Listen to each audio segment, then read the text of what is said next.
பாகிஸ்தான் ராணுவத்துக்கு கடந்த 10 வருடங்களுக்கு மேல ஒரு பயம் என்ன அப்படின்னா, பாகிஸ்தானை எங்க இந்தியா 2ஆ, 3ஆ இல்ல 5ஆ உடைச்சிருமோ அப்படிங்கிறது தான். இந்தியாவும் அதுக்கான வேலைகள செஞ்சுக்கிட்டு தான் இருக்கு. இது ஒரு பக்கம் நடக்க, பாகிஸ்தானோட இறுதி நம்பிக்கை என்ன அப்படின்னா, அமெரிக்கா காப்பாத்தும். ஏதோ ஒரு காரணத்துக்காக முட்டுக்கட்டை போடும். நம்மகிட்ட அணு ஆயுதம் இருக்கு. இந்தியாவுக்கு பக்கத்துல இருக்கோம். சீனாவுக்கு பக்கத்துல இருக்கோம். அப்படிங்கிற ஒரு நெனப்பிலேயே வாழ்ந்துகிட்டு இருந்துச்சு. அது தப்பு ஒண்ணும் இல்ல. ரொம்ப காலமா அமெரிக்கா அப்படி நெனச்சு தான் சப்போர்ட் பண்ணுச்சு. ஆனா, இப்ப அமெரிக்காவோட பார்வை அப்படிங்கிறது வேற விதமா இருக்கு. ஏன் அப்புட்ன்னா, பங்களாதேஷ்ல ஒரு பேஸ் கிடைக்குது அப்படிங்கிறதுக்கு அப்புறம், பாகிஸ்தான்ல உட்காந்துக்கிட்டு என்னத்த சாதிக்க போறோம்? பங்களாதேஷ்ல ஒரு பேஸு, ஆப்கானிஸ்தான்ல ஒரு ஹோல்டு. இதுக்கு மேல நமக்கு என்ன வேணும்? அப்படிங்கிற மாரி அமெரிக்காவோட சிந்தனை எல்லாம் போயிருச்சு. பாகிஸ்தானுக்கு இது ஒரு அச்சம். பெரும் அச்சமா இருந்துச்சு. இப்ப அந்த அச்சம்லாம் இல்ல. இறங்கி 2 பயலுகளும் வேலை செஞ்சுருவாய்ங்க. அதாவது இந்தியாவும் சரி, அமெரிக்காவும் சரி வேலை செஞ்சுருவாய்ங்கங்கிற முடிவுக்கு பாகிஸ்தான் ராணுவம் வந்துருச்சு. இப்படி முழுமையா பாகிஸ்தான் ராணுவம் வர்றதுக்கு ஒரே ஒரு காரணம் தான். என்ன அப்புட்ன்னா, பெரிய அளவுல பாகிஸ்தான் சமீபத்தில வாசிச்சு எடுத்துச்சு. என்ன அப்புட்ன்னா, 4வது பொசிஷன பிடிக்கிற அளவுக்கு எங்ககிட்ட நேச்சுரல் கேஸும், கச்சா எண்ணெயும் மாட்டிக்கிச்சு அப்படிங்கிறது தான்.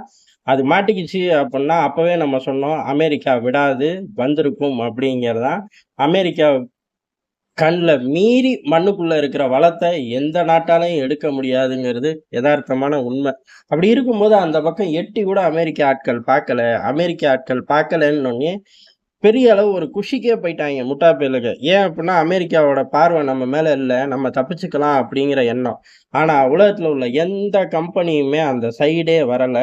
இன்னும் சொல்லப்போனா, இவனுங்க கூவி கூவி கூப்ட்ட எந்த கம்பெனியுமே வரல.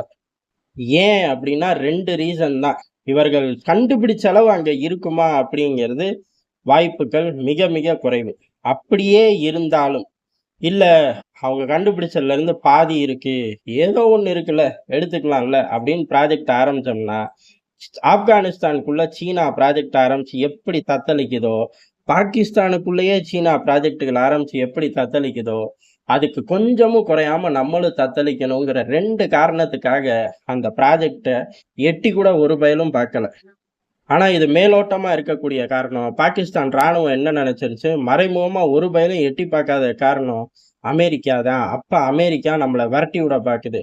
ராணுவம், ஆளுங்கட்சி, எதிர்க்கட்சி, நீதித்துறை எல்லாரையும் விரட்டி விட்டு, இப்ப உள்ள கட்டமைப்ப கிளச்சு போட்டு, புதுசா அடுக்க விரும்பிருச்சு அமெரிக்கா. போச்சு நம்ம செத்தோம். நம்ம வேற பாஜ்வாவ வம்பிழுத்தோம். பாஜ்வாவ வீட்டுக்காவல்ல வச்சிருக்கோம். பாஜ்வா வேற அமெரிக்காவுக்கு ரொம்ப நட்பு.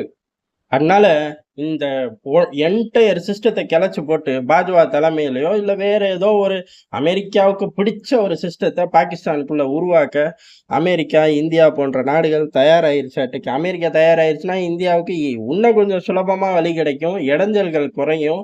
இந்தியா ஏற்கனவே பலுசிஸ்தான ட்ரிகர் பண்ணிக்கிட்டு இருக்கு. இந்த மாரி பல விஷயங்கள யோசிச்சு உச்சகட்ட பயத்துக்கே பாகிஸ்தான் ராணுவம் வந்துருச்சு. சரி எப்படி சமாளிக்கிறது? அமெரிக்காவ எப்படி நம்மனால சமாளிக்க முடியும்? ஆனா, அமெரிக்கா நேரடியா கலகத்த மூட்டுறக்கு வாய்ப்புகள் கம்மி. ஆனா, மறைமுகமா கலகம் மூட்ட இங்க 1000 ட்ரிகர் பாயிண்ட் இருக்கு. அத சரி செய்வோம் அப்படின்னு சொல்லி ஒரு யோசனை பாகிஸ்தான் ராணுவத்துக்குள்ள வந்துருச்சு. எப்படி சரி செய்யறது? பொதுவாவே பாகிஸ்தான் ராணுவ தளபதிகள் அவர்களோட பதவி காலம் அப்படிங்கிறது ராணுவ தளபதியா வந்ததுக்கப்புறம் அவ்வளவு சுலபமா அந்த அதிகாரத்த விட்டுட்டு வீட்டுக்கு போமாட்டாய்ங்க. அவனுங்களே பேப்பர் எடுப்பாய்ங்க. இந்த பதவி காலத்த நீட்டிச்சிருக்கேன் அப்படின்னு எழுதி கையெழுத்து போட்டு, நீ அப்ரூவல் குடுத்துரு அப்படின்னு சொல்லி பிரைம் மினிஸ்டர் ஆஃபீஸ்க்கு அனுப்பிச்சு விட்டுருவாய்ங்க. இதுதான் அங்க உள்ள செட்டப். அதே சமயம் பிரைம் மினிஸ்டர் ஆஃபீஸ்ல உள்ள கீ போஸ்ட்டுகள் எல்லாமே பாகிஸ்தான் ராணுவ தளபதிகள் கண்ட்ரோல்ல இருந்துச்சு. இம்ரான் காலத்துல அது உச்ச கட்டத்துக்கு போயி, எதுக்கு கண்ட்ரோல்ல போட்டுக்கிட்டு, கழுத நம்மளே போய் அந்த சீட்ல உட்காந்துக்குவோம் அப்படின்னு ராணுவ தொடர்புல உள்ள ஆட்கள் தான் அந்த பிரைம் மினிஸ்டர் ஆபீஸ்ல கீ போஸ்ட்லயே இருப்பார்கள். அந்த மாரி ஒரு டிசைன பண்ணிக்கிட்டார்கள் இம்ரான் கான் ஆட்சி காலத்துல. இது பாஜ்வாவே இந்த செட்டப்ப கொண்டு வந்துட்டார். இப்ப உள்ள தளபதி ஒரு படி மேல போயி, எல்லா பக்கமும் நம்ம ஆட்களாவே இருக்கணும். அதாவது இப்ப இவருக்கு மட்டும் பதவி உயர்வு கிடையாது. இதற்கு சேலஞ்ச் பண்ணக்கூடிய இடத்துல யார் இருக்கா? அவர்களுக்கு பதவி உயர்வு. இந்த மாரி செஞ்சுட்டோம் அப்புட்ன்னா, நமக்கு எந்த பிரச்சனையும் இருக்காது. அதாவது ராணுவ தளபதி பதவிய சேலஞ்ச் பண்ணக்கூடிய ஆட்கள்ங்கிறது அங்க யாரும் கிடையாது. இருந்தாலும் எல்லா பயலுக்கும் பதவிய நீட்டிச்சுட்டோம் அப்டின்னா, சமகாலத்துல எல்லார் பதவியும் நீட்டிக்கப்பட்டுச்சு அப்படின்னா, அதுக்கு மேல என்ன? அவன் ரேஞ்சுக்கு ஏத்தாப்புல கொள்ளையடிச்சுட்டு போய்க்க வேண்டியது தானே! அப்படின்னு முதல் ஒரு சேஃப் ஜோன கொண்டு வந்திருக்காரு. ஏன்னா, இம்ரான் கானோட ஆட்கள் உள்ளுக்குள்ள இருக்கார்கள். சேட்டை கூடி போச்சு. இதுலருந்து தப்பிக்கணும் அப்படி எல்லாருக்கும் பதவி காலத்த நீட்டிச்சு உத்தரவு போடு. தனக்கு மட்டும் கிடையாது. எல்லாருக்கும் வந்துருச்சுல. இருக்கிற இடத்திலே சமத்து பிள்ளையா இருந்து சம்பாரிச்சுக்க போ! அப்படிங்கிற மாரி என்டயர் சிஸ்டத்துக்கும் பதவி காலத்த நீட்டிச்சு விட்டாரு. சரி இதோட போதுமா? ராணுவத்துக்குள்ள இது நடந்தா மட்டும் போதுமா? அப்படின்னா, பாகிஸ்தான்ல உள்ள எல்லா கவர்ன்மென்ட் செக்டாருக்கும் இதே மாரி. எல்லா செக்டாருக்கும் கிடையாது. பதவிகள் உச்ச பதவி இப்ப பிரைம் மினிஸ்டர் ஆபீஸ்ல இருக்கக்கூடிய ஆட்கள், இந்த மாரி உச்சபட்ச ஆபீஸ்ல இருக்கக்கூடிய ஆட்களோட பதவிகளையும் இன்கிரீஸ் பண்ணிட்டாய்ங்க. சரி, ராணுவத்துக்குள்ளேயும் இன்கிரீஸ் பண்ணி ஒரு ஹோல்டு எடுத்திருக்கோம்.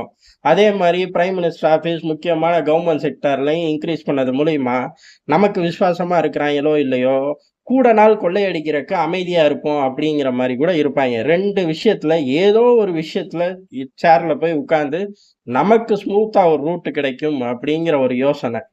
இதுக்கடுத்து என்ன வேணும் பாகிஸ்தானுக்குள்ள காய் நகர்த்த அப்படின்னா நீதித்துறை. அவருக்கும் நீதிபதிக்கும் பதவி உயர்வு. தலைமை நீதிபதிக்கு பதவி உயர்வு குடுத்தா மட்டும் பத்தாது. இந்த தலைமை நீதிபதி இடத்துக்கு வரக்கூடிய ரூட்டை கிளியர் பண்ணி, ஒரு பர்ட்டிகுலர் அமைப்புக்குள்ளேயே வச்சுக்குவோம் அப்படின்னு சொல்லி எங்க கொண்டு போய் நிறுத்துவாய்ங்க? பஞ்சாப நோக்கி தான் நிறுத்துவாய்ங்க. பாகிஸ்தான்ல உள்ள பஞ்சாப் மாகாணத்த நோக்கி.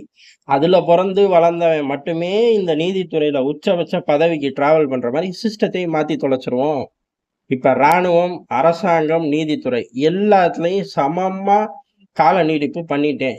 இருக்கிற இடத்துல இருந்து எல்லாரும் பொழைச்சு போய்க்கோ அப்படிங்கிற ஒரு தீவிரமான செட்டப். இந்த செட்டப் ஏன் அப்படின்னா, பொதுவாவே ராணுவ தளபதிகள் அவர்களோட பதவி காலத்தை நீட்டிச்சு உத்தரவு போட்டு கையெழுத்து போட்டு நீ வெளியிடு அப்படின்னு சொல்லிட்டு போகக்கூடிய நாடுதான். பாஜ்வா காலத்துல ஒரு படி மேல ஏறி போய் அந்த பிரைம் மினிஸ்டர் ஆபீஸ்ல உள்ள எல்லா கீ போஸ்டும் இங்க உள்ள ஆட்கள் கண்ட்ரோல்லாம் பண்ண வேணாம். நீயே உட்கார்ந்து எல்லா பேப்பரையும் பார்த்துக்க அப்படின்னு சொல்லி இங்க உள்ள தளபதிகளையே அங்க போஸ்டிங் போட்டார்கள். இவர் ஒரு படி மேல போய் எல்லா பயலுக்கும் சமமா கால நீட்டிப்பு குடுத்துட்டேன். பேசாம இருந்துக்கணும். யாராச்சும் வெளியில இருந்து வந்து கலவரம் பண்ணா, பங்களாதேஷ் மாரி ஆரம்பிச்சிடக்கூடாது அப்படிங்கிறதுதான். பங்களாதேஷ்ல என்ன பண்ணார்கள்? ஆளுங்கட்சி, எதிர்க்கட்சி, ராணுவம், அங்க உள்ள மத அமைப்பு, இது பத்தாதுன்னு அங்க உள்ள முக்கியமான ஆட்கள். இந்த முக்கியமான ஆட்கள வளர்த்து விட்டதே அமெரிக்கா தான். எல்லாம் சின்ன பசங்க.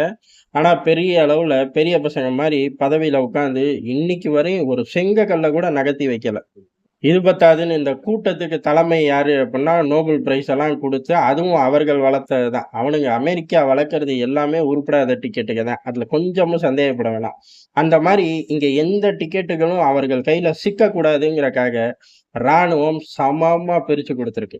பார்க்க போனா பாகிஸ்தான் ராணுவத்தோட வரலாற்றிலேயே, ராணுவம் ரொம்ப வீக்கா இருக்கிற காலகட்டம் எது அதுன்னா இதுதான். காரணம் என்ன அப்படின்னா, உள்ளூர்லயும் அரசியல் பண்ண முடியல. ராணுவம் தன்னோட பதவிய ஹோல்டுல வச்சுக்க போராடுது. வெளிநாடுகள்லயே அரசியல் பண்ண முடியல. ராணுவம் தன்னோட பதவி, நாட்டுக்குள்ள செல்வாக்க வச்சுக்க ரொம்ப போராடுது. ஏன் அப்டின்னா, இது நாள் வரையும் இந்தியாவ காட்டுவாய்ங்க, ஆப்கானிஸ்தான காட்டுவாய்ங்க.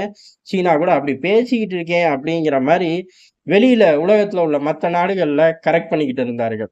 அதே மாரி வளைகுடா, மத்திய கிழக்குல உள்ள நாடுகள் எல்லாத்துக்கும் நாங்க அணு ஆயுதம் வச்சிருக்கோம். எல்லாம் பொதுதான் சாசா அப்படின்னு சொல்லி வண்டி ஓட்டிக்கிட்டு இருந்தார்கள். ஆனா, இந்தியா, ஆப்கானிஸ்தான் கட்டான மாரி மத்திய கிழக்குல இருந்து வளைகுடா வரை உள்ள எல்லா நாடுகளும் இப்போதைக்கு சிவிலியன் பயன்பாட்டுக்காக நியூக்ளியர் பிளான்ட்ட தொறக்கிறேன் அப்படின்னு தொறந்து மெல்ல எங்க போய் நின்றுவாய்ங்க அப்படின்னா, நியூக்ளியர் வெப்பன்ல போய் நின்றுவாய்ங்க. அதனால அந்த வெளி உலக ஹோல்டு அப்படிங்கிறது முற்றிலும் ராணுவம் கைய விட்டு போயிருச்சு. உள்ளுக்குள்ள தான் கேட்கவே வேணாமே!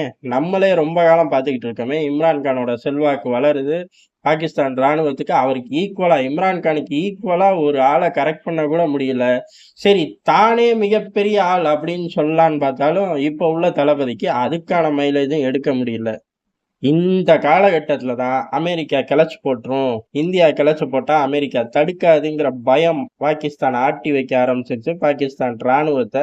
அதனால சமீபத்துல எப்படி கிளச்சாய்ங்க பங்களாதேஷ்ல, அந்த மாரி கிளச்சிடக்கூடாதுங்கிறக்காக ஃபர்ஸ்ட் ரவுண்ட சரி பண்ணி வச்சிருக்காய்ங்க. ஆனா எங்க அண்ணன் அமெரிக்கா கிளைக்கணும்னு நெனச்சா எப்படி புகுந்தும் கிளைப்பான் அப்படிங்கிறது உண்மை. அதுபோக அமெரிக்கா கிளைக்குதோ இல்லையோ, டெல்லி கிளைக்கிறக்கு தயாராயிருச்சுங்கிறது எதார்த்தமான உண்மை.